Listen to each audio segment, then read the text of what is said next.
तर मंडळी ही बघा शेवंतीची झाड आहेत.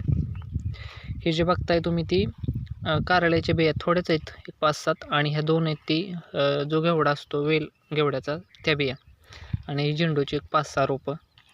तर ते आज आपण लावतोय, बघू कशी येत आहेत.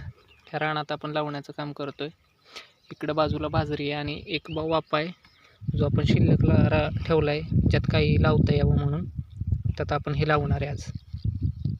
हे जे खत तुम्ही बघताय ना, हे 10-26 आहे आणि हे प्रत्येक झाडाच्या बुडक्यात आपण टाकणार आहे, जेणेकरून झाडांची म्हणजे चांगली वाढ व्हावी, त्यांना पोसता यावं आणि एक खत मिळावं, म्हणजे झाड चांगलं तंदुरुस्त बनतं. त्यासाठी आपण हे खत प्रत्येक झाडाच्या बुडक्यात म्हणजे एकदम थोडं थोडं टाकणार आहे, म्हणजे झाडं जळू पण नाहीत किमान, अशा पद्धतीनं.